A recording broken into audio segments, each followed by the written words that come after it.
You are listening to The Vocal Technologist. Spoken tech for your ears. Welcome, everyone. We're here to make sense of how technology is just, well, completely reshaping things. Think creative work, how we use our gadgets, even how we actually build them. We looked at some really interesting stuff, and the idea today is to pull out the key bits, the really important insights for you, so you're up to speed on the latest in tech and design. And the pace, especially with AI, it's pretty wild. What are some of the standout tools you're seeing that are, really changing the game for visual stuff? It is moving fast. Take Google Photos. They've just put out some really powerful new creative features. There's this thing called VO2 technology. Basically, it turns your still photos into these little 6-second dynamic videos. Oh, just like that. Pretty much. And then there's Remix, lets you flip your pictures into like anime or comic book styles almost instantly. Okay. And they're putting all of this plus safety stuff like digital watermarks into a new Create tab that's coming in August, I think. What's really interesting is how it makes these sophisticated creative techniques available to almost anyone, like a mini studio in your phone. Yeah, that's a huge leap for regular users, definitely.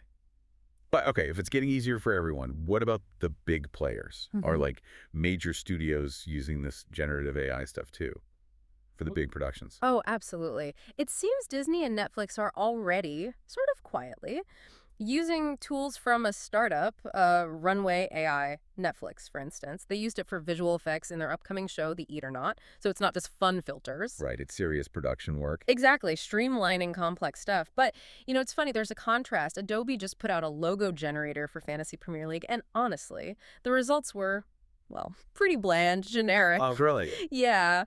So it just highlights that, the quality of these AI tools can be all over the place, depends on the tech behind it and how well it's actually used. That's a great point.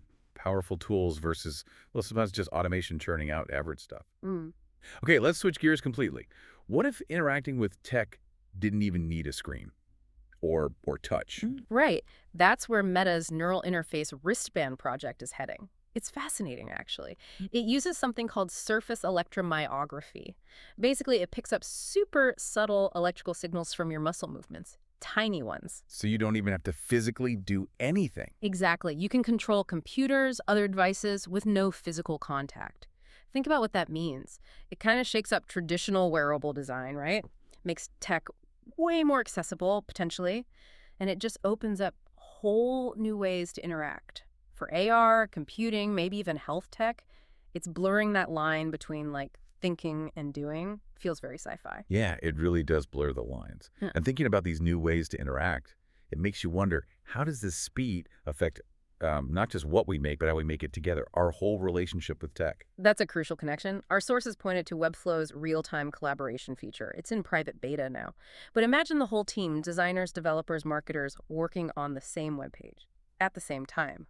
Live. Wow. Okay. Yeah, it's more than just, sharing a document. Updates sync instantly. You see who's doing what right there. It could seriously streamline workflows, get rid of those annoying bottlenecks you always hit in team projects. Changes the whole pace. It definitely sounds like a game changer for getting stuff done.